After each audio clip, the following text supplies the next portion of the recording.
দেৱতাসকলক তুমি আচলতে চিনিয়েই পোৱা।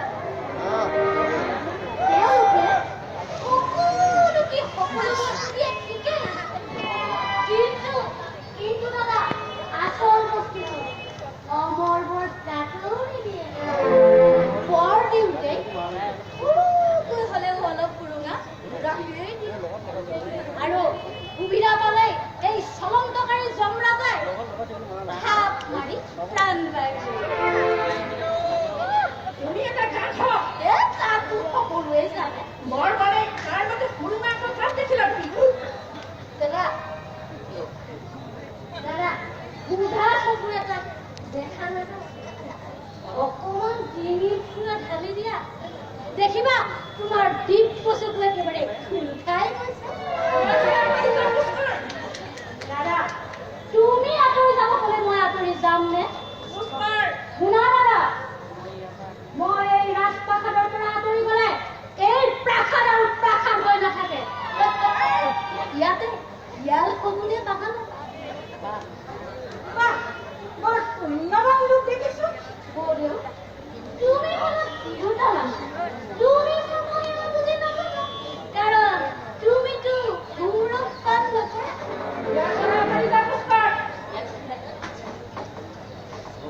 কি লাগে তোমাক? বুজিছো কৈৰীৰে হবলা অপমান কৰিব সেয়েহে পুৰহৰ খাম সহাদাৰীত জানিছা। বাৰু যাওক এইবোৰ এতিয়া তুৰন্তে যোৱা, মহাৰাজে তোমাক মাতিছে। দাদা আহিছে মই কি যাম নিজে বিচাৰি চোৱা ক'ত আছে। মই কিবা তাৰ নেজত ধৰি আছো নেকি?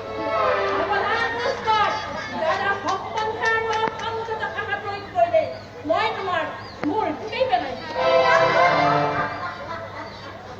যোৱা যোৱা যোৱা নিজৰ মূৰটো পাগল নকৰাকৈ ৰাখাগৈ। মোৰটো যি হয় হ'ব। মহাৰাজক প্ৰাসাদলৈ অহা তুমি নিজ চকুৰে দেখিছিলানে? এইজনী আকৌ কি কয়? মই মোৰ নিজ চকুৰে নেদেখি তোমাৰ চকুৰে দেখিছো। তেওঁতো যে সেই দেখি নহয় স্বয়ং দুৰ্ভাগাৰী। তেওঁৰ ভয়ত মানুহটো মানে দেৱতাসকলেও দেখি আমাৰ লগাই পৰিছে আচৰিত। তাৰ পিছত কি কৰিলে পুষ্কৰ? কি কৰিব চিধা চিধি কৃষ্ণৰ ওচৰলৈ গুচি গ'ল। কৃষ্ণ আকৌ কোন পুষ্কৰ? কোন হ'ব আৰু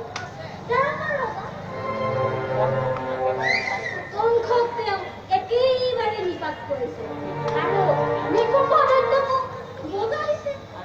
আৰু ইমান সময়ে তোমাৰ পিতা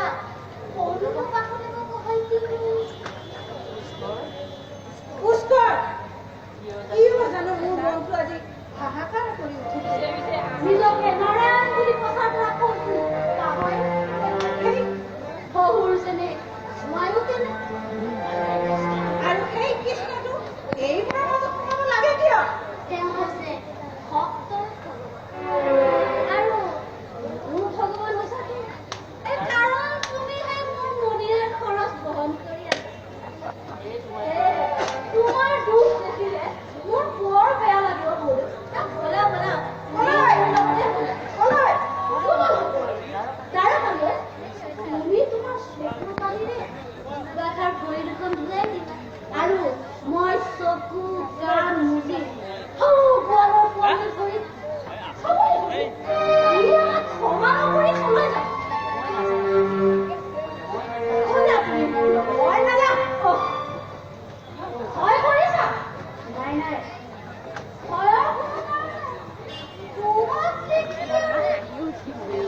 পিতাৰ শত্ৰু তাৰ ওচৰলৈ গৈ মই পুষ্পাঞ্জলি দিব নোৱাৰিম কোথায় নাযাও তোমাৰ পিতা কি এই অপমানত তুই মোৰ বৈধব্য আছে অৰ্থাৎ তোমাৰ মনেৰ বাঞ্ছা তোমাক কথা কৈ আছো মাতালক বিশ্বাস কৰা দাম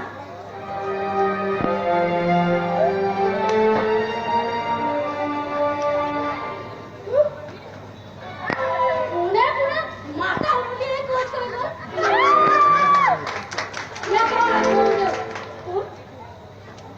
পিতা নমস্কাৰ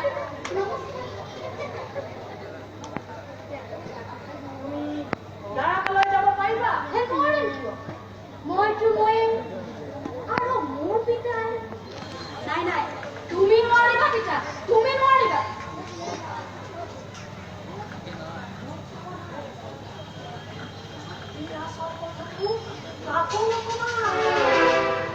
নহলে এই তোমাৰতো ডিঙিটো